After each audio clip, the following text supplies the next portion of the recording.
अरे बच्चों, आज मैं आपको कक्षा 6 का पंचम पाठ समझाऊंगी। पंचम पाठ है वृक्षः, वृक्ष के ऊपर कि वृक्ष कितने उपयोगी होते हैं, वृक्षों से हमें क्या क्या लाभ होते हैं। वने वने निवसन्तो वृक्षः, वनम वनम रचयन्ति वृक्षः। इसका अन्वय क्या बनेगा? वृक्षः वने वने निवसन्तः वृक्षा वनम वनम रचयन्ति। इसका हिंदी अर्थ देखिए, अर्थात सरलार्थ। वृक्ष मतलब पेड़ प्रत्येक वन में निवास करते हैं। वने वने निवसन्तो, निवसन्तो मतलब निवास करना। वृक्षा मतलब वृक्ष, वृक्ष प्रत्येक वन में निवास करते हैं, वे प्रत्येक वन की रचना करते हैं। शाखा दोलासिना विहगः तै किमपि कूजन्ति वृक्षः।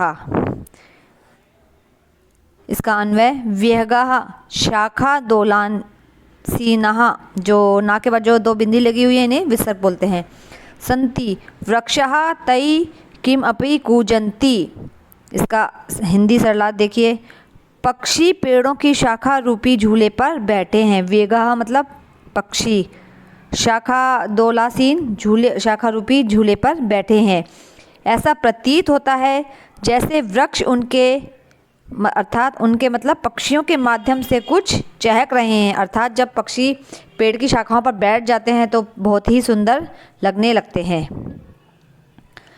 पिबन्ति पवनम जलम संततम साधु जना इव सर्वे वृक्षः। अन्वय वृक्षः संततम, तय के ऊपर जो बिंदी लगी हुई है मैं का आवाज़ आती है इसमें। पवनम जलम च पिबन्ति सर्वे वृक्षः साधु जना इव सन्ति। अगर हम इसका अन्वय अगर हमें आ जाएगा अच्छी तरह से बनाना तो हम इसका हिंदी सरलार्थ भी बहुत अच्छी आसानी से कर सकेंगे। हिंदी अर्थ, वृक्ष हमेशा हवा और जल पीते हैं। पिबन्ति मतलब पीना, पवन मतलब हवा, जलम मतलब जल, संततः वृक्ष हमेशा हवा और जल पीते हैं। सभी वृक्ष सज्जनों की भांति होते हैं। अर्थात पेड़ साधुओं की तरह हवा और जल पीकर अपना जीवन यापन करते हैं।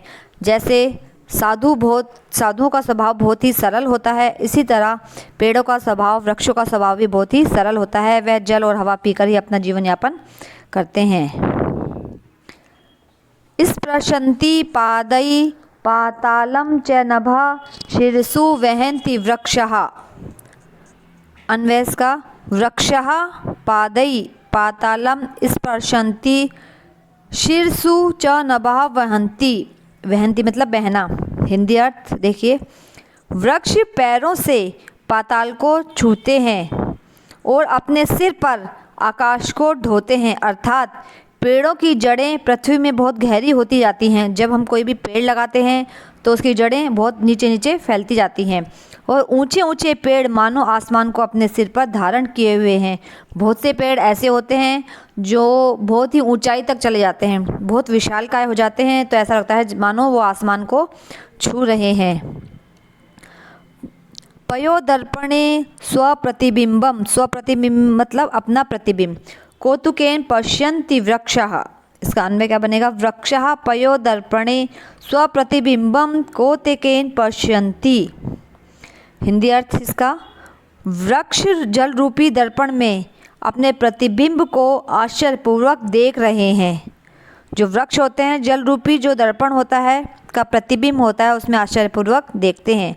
अर्थात नदी किनारे स्थित पेड़ों का प्रतिबिंब नदी के जल में दिखाई देता है। नदी, तालाब, जितने भी पानी के स्रोत हैं उनके आसपास जो भी पेड़ लगे हुए हैं उनकी परछाई नदी के जल में दिखाई देती है। प्रसार्य स्वच्छ संतरणं कुर्वन्ति सत्कारं वृक्षः। इसका अन्वय, वृक्षः स्वच्छ संतरणं प्रसार्य सत्कारं कुर्वन्ति। हिंदी अर्थ क्या है इसका? वृक्ष अपनी छाया रूपी बिस्तर को बिछाकर सबका आदर सत्कार करते हैं। अर्थात वृक्ष जितने भी पेड़ होते हैं सब छाया देते हैं हमें, अर्थात वो छाया रूपी बिस्तर कहलाता है।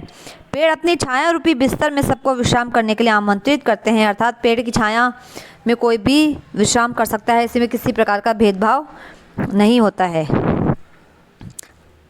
अब इसके शब्दार्थ आपको शॉर्ट्स में देखने को मिलेंगे। हम प्रश्न उत्तर की तरफ चलते हैं। अभ्यास कार्य देखिए। अभ्यास कार्य प्रथम, वचनानुसारम रिक्त स्थानानि पूरयत। इसमें बताना है यथा, जैसे वनम वने वनानि, वनम एक वचन, वने द्विवचन, वनानि बहुवचन। ऐसे ही जल का क्या बनेगा, जलम जले जलानि, बिंबम बिंबे बिंबानि, वृक्षम वृक्षौ वृक्षान, एक वचन वृक्ष एक वृक्ष, वृक्षौ दो वृक्ष, वृक्षान बहुत सारे वृक्ष। पवनम पवनौ पवनान, जन्म अकारांत वाले जितने भी शब्द होते हैं वो सब एक वचन में आते हैं। जनौ जनान। प्रश्न सेकंड, कोष्ठकेषु प्रदत्त शब्देषु उपयुक्त विभक्ति योज्यति रिक्त स्थानम पूरयत। जो कोष्ठक में शब्द दिए गए हैं इसकी विभक्ति के अनुसार हमें शब्द इसमें लिखने हैं। अहम रोटिकाम खादामि, रोटिका मैं रोटी खाता हूँ। त्वम जलम पिप्सी, इसमें क्या है, जल का क्या बनाने का, जलम, तुम जल पीते हो। छात्रः दूरदर्शनम पश्यति, दूरदर्शन का दूरदर्शन, तुम छात्र दूरदर्शन देखते हैं, दूरदर्शन अर्थात टीवी। वृक्षः पिबन्ति, इसका क्या बन जाएगा, पवन का पवनम। तः कथाम लिखन्ति। आवाम जंतुशालाम गच्छावः, हम दोनों जंतुशाला की तरफ जाते हैं। क्वेश्चन नंबर 3, अधोलिखित वाक्येषु कृत पदानि चिनुत। जो अधोलिखित वाक्य हैं इनको वाक्य के हिसाब से लिखना है। आशा करती हूँ कि आपको ये सब समझ आ रहा होगा। ये मैंने बहुत ही अपने शब्दों में बनाया है, कोई बनावटी नहीं है।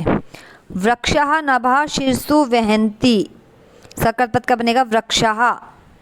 व्यगः वृक्षेषु कूजन्ति, जो पक्षी होते हैं वृक्षों पर कूंजन करते हैं, गूंजते हैं। व्यगः। पयोदर्पणे वृक्षः स्वप्रतिबिंबम पश्यन्ति, इस सेंटेंस का अर्थ मैंने आपको श्लोक में भी समझाया है। स्वप्रतिबिंब, जो वृक्षों का प्रतिबिंब की छाया कहाँ दिखाई देती है, वृक्षः, नदी में, नदी के जल में। कृषकः अन्नानि उत्पादयति, कृषकः जो किसान होते हैं वो अन्न उत्पादन करते हैं। सरोवरे मत्स्य सन्ति, सरोवरे मत्स्य सन्ति, जो मछलियाँ होती हैं वो तालाब में रहती हैं। मत्स्यः, कृतपद क्या है इसका, मत्स्य। अगला प्रश्न देखिए।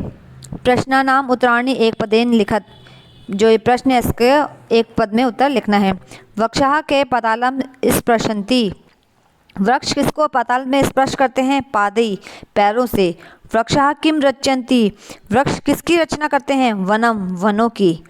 व्यगः कुत्र आसीन, जो व्यग मतलब पक्षी कहाँ बैठे होते हैं, शाखा दोलायाम। कौतुकेन वृक्षः किम पश्यन्ति, स्वप्रतिबिंबम। समुचिते पदे रिक्त स्थानानि पूरयत, इसमें भी एक वचन द्विवचन बहुवचन बनाने हैं। प्रथमा विभक्ति। गजः गजौ गजः, अश्वः एक वचन, अश्वौ द्विवचन, अश्वः बहुवचन। द्वितीय विभक्ति। सूर्यम सूर्यो सूर्यान, चंद्रम चंद्रौ चंद्रान। तृतीय विभक्ति। विडालेन विडालाभ्याम विडालई, मंडुकेन मंडुकाभ्याम मंडुकई। और आपको रूप विभक्ति सारे आ जाएंगे समझ में, तो आप संस्कृत को अच्छी तरह से समझ सकते हैं, बहुत ही आसान है। चतुर्थी। सपार्य सपार्भ्याम सपेभ्य, वानराय वानराभ्याम वानरेभ्य। पंचमी विभक्ति का क्या बनेगा, मोदकात मोदकाभ्याम मोदकेभ्य, वृक्षात वृक्षाभ्याम वृक्षेभ्य। षष्ठी विभक्ति का। जनस्य जन्यो जनानाम, शुकस्य शुक्यो शुकानाम। सप्तमी विभक्ति। शिक्षके शिक्षकयो शिक्षकेषु, मयूरे मयूरयो मयूरेषु। लास्ट में क्या आता है, संबोधन। हे बालक हे बालको हे बालकः, हे बालक एक वचन, हे बालको द्विवचन, हे बालकः बहुवचन। नर्तक नर्तकौ नर्तकः। प्रश्न नंबर 6। भिन्न प्रकृति पदम चिनुत, इसमें अलग अलग भिन्न मतलब जो अलग से है, इन चारों में से जो अलग शब्द है उसे हमें यहाँ लिखना है। गंगा लता यमुना नर्मदा, इसमें अलग क्या है, लता, ये सारी नदियाँ हैं और ये लता मतलब पेड़ पत्ते। उद्यानम कुसुम फलम चित्रम, इसमें अलग क्या है, चित्रम चित्र। उद्यान बगीचा, कुसुम फूल और फलम फल, चित्रम चित्र, ये चित्र अलग हो गया। लेखनी तुलिका चटका पाठशाला, इसमें अलग क्या है, भिन्न क्या है, चटका। आम्रम कदली फलम मोदकम नारंगम, आम्र फल है, कदली फलम केला, नारंगम फल, नारंगम संतरा, ये सारे फल हैं। मोदकम मिठाई, मोदकम मतलब लड्डू। आशा करती हूँ कि आपको जो मैंने समझाया है समझ आ गया होगा। अब अगली वीडियो में आपको मेरी नई नई चीज़ें देखने को मिलेगी। मेरी एक धार्मिक वीडियो भी चालू है भगवत गीता की, और भी नए नए अपडेट्स जो आते रहेंगे वो सब आपको देखने को मिलेंगे। अगर आपको पसंद आए तो लाइक, सब्सक्राइब एंड शेयर कीजिए।